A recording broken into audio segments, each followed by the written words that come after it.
Constantly working the rental car business, working construction, working on, you know, training my son, trying to get him potty trained and stuff like that. So I'm taking him with me so he can learn more social skills, learn how to, you know, be cool, chill out. That is a productive day for me, you know. I mean, that's a start to a productive day. So that's what we do here, man. That's what I do. Me and my team, we get this thing done.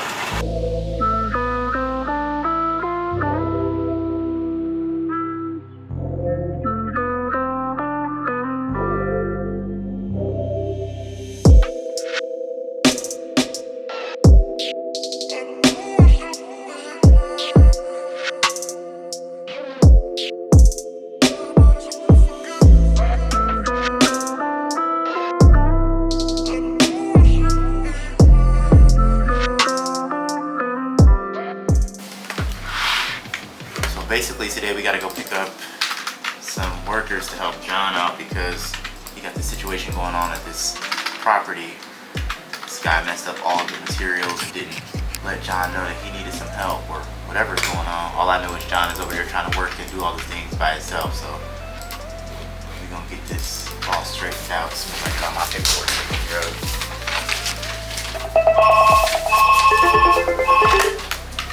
Thank you for calling Seconds Now. How can I help you today? I'm leaving at 2 today, but I gotta go make a run real quick and I'll be back in probably about 15 to 20 minutes to go help the owner out real quick. So I would say get here about 12. Does that work for you?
All I'm doing is trying to just sweep up the little stuff like this, put it in the dustpan, get rid of it.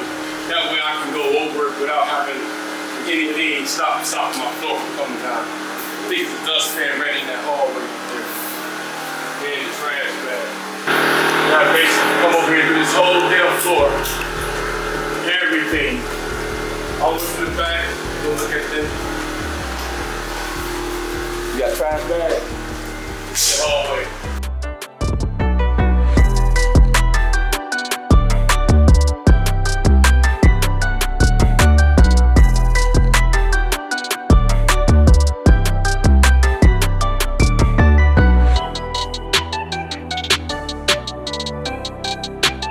He didn't know what the hell he was doing, man.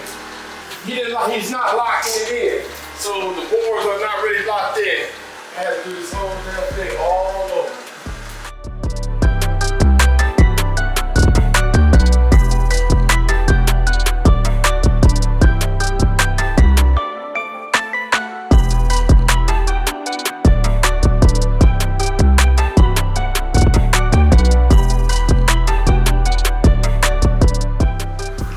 How long you been doing flooring? I've been doing flooring for, it's probably my 5th time ever doing flooring. So it ain't been long. Yeah, I did for 5 times in my entire life. You know, I watched a guy once do flooring, assisted him a little bit, saw what he was doing, I just implemented what he was doing. Left behind dry one day, and I needed to get it done, and I just started going to work. And then I started, just learning, how to, go with the flow, learning the cuts, and learning that, the cuts at the end doesn't really matter as much because you're going to put the trim around it. So how you don't want to leave that big of a gap because you only put a quarter round on it. But if it is, unfortunately that type of gap, then you will put the quarter round and then you caulk all your trim in anyway to make your trim look more finished, give it a more finished look. So that's pretty much how I learned from a guy. That's a guy that's in the streets, I pay him little or nothing, but he was very good, but he wasn't reliable or dependable. So there we go, boss man getting dirty.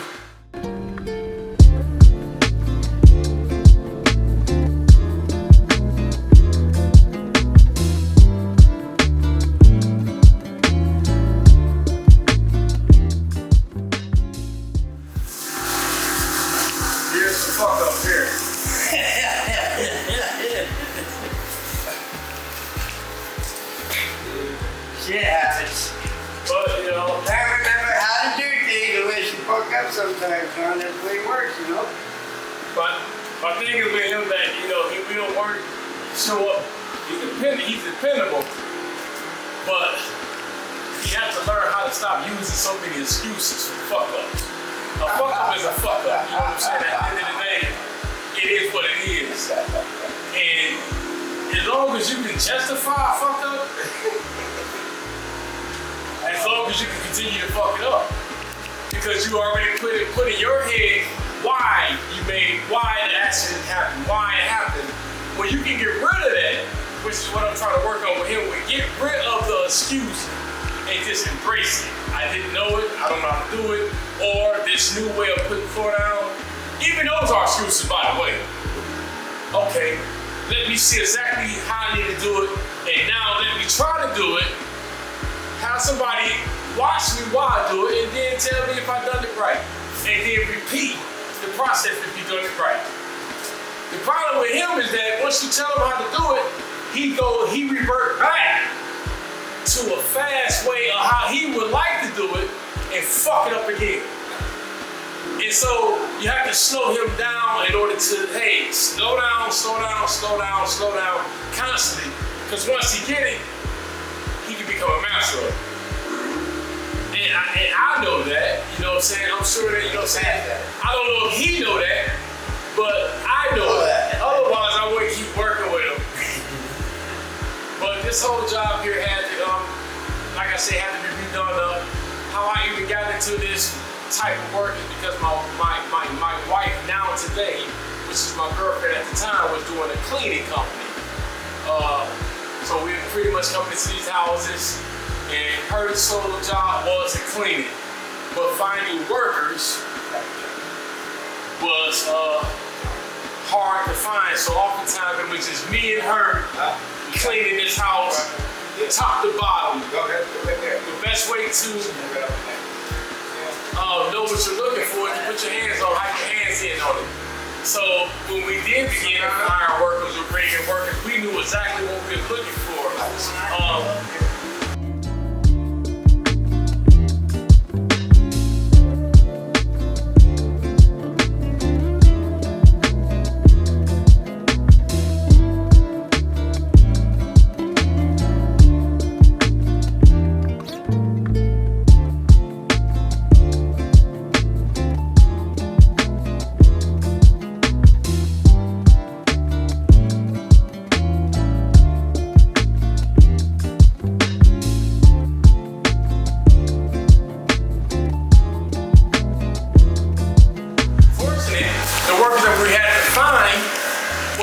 People that, in a lot of cases, we thought were in need of work. So some of those people were, in unfortunate situations, maybe living in the shelter. We call them homeless, but they just people that pretty much mismanaged their life at some point in their life and needed an opportunity. So we started to provide them the opportunity. And being that we had our hands all in on it, we knew how to train them to give us exactly what we were looking for.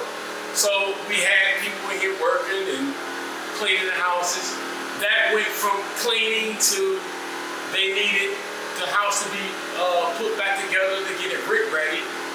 So that, of course, put me in a whole other light where I had to jump out of my comfort zone and learn how to inspect the house, find out what is brick ready, what is a CMHA inspection list look like.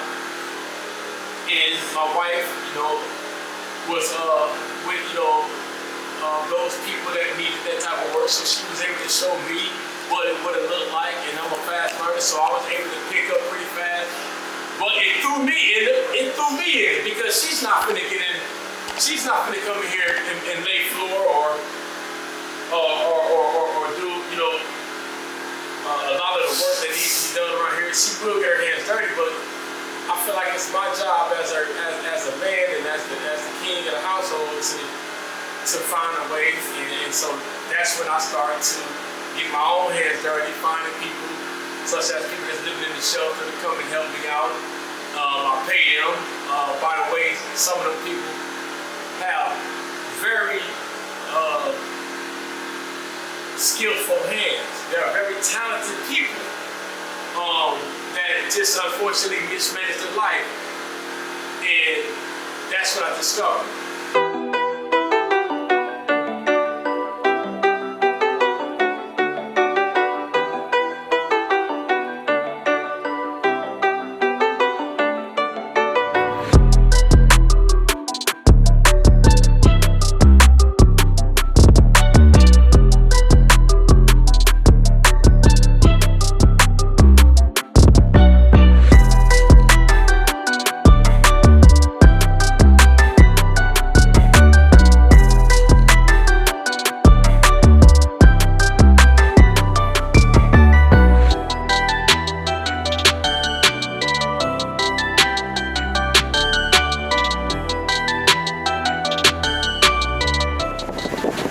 So we're on the mission to go repossess a car from a female that hasn't paid since 7/26.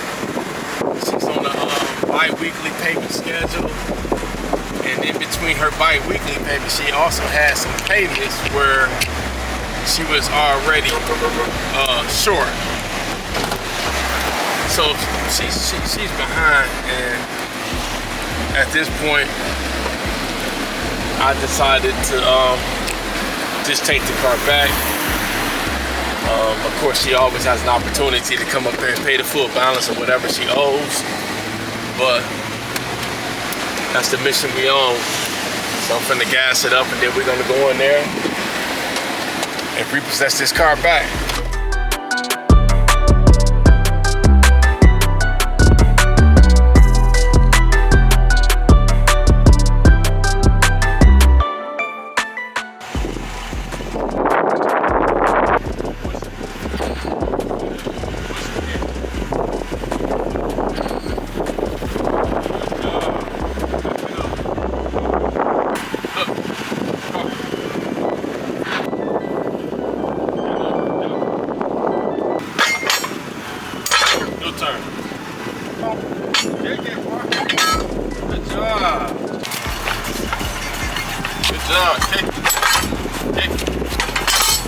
Yeah, good job.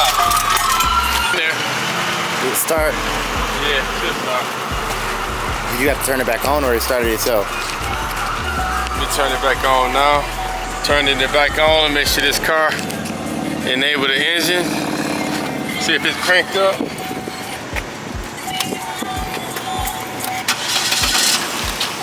There you go. Pull it in. Had to go repossess a car for this guy and this female. She's out doing Uber drives with the vehicle. $250 past due. Claims she can't get enough delivery jobs to make enough money to pay for the rental. Not my problem. Even though I still acted like I had sympathy because they still had the key. And so that's one of the things I'm trying to teach you, is that until you get what you want from the customer, you need to tone it down, act like you got a lot more consideration, which is nothing wrong with that, and then get what you need and still, you know, remain cordial, because, you know, you don't want, I don't like to burn bridges, I like to build them, although they kind of burnt their bridges with us, so it's in our discretion now whether or not do we want to rent the car to them, but at least, you know, they feel like they tried, because this is like the second time that I went to repossess the car, and the first time I gave them a chance, the second time, of course, I had to take it. My line is that, you know, once the vehicle gets turned off, the vehicle has to come in to be turned back on, which costs us as the company. So even if I wanted to let you guys keep the car longer, I couldn't, because it has to come in, because it got turned off, and we didn't give you guys an opportunity to pay it, and so now when it gets turned off, we got no other choice but to take the vehicle. It makes them more compelling to just go ahead and give you the key, and then you can, you know, do what you need to do.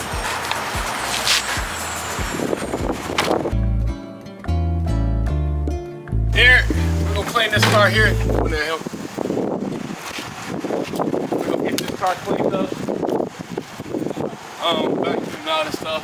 Constantly working the rental car business, working on construction, working on, you know, training my son, you know, who at this point got autism and nonverbal, trying to get him potty trained and stuff like that.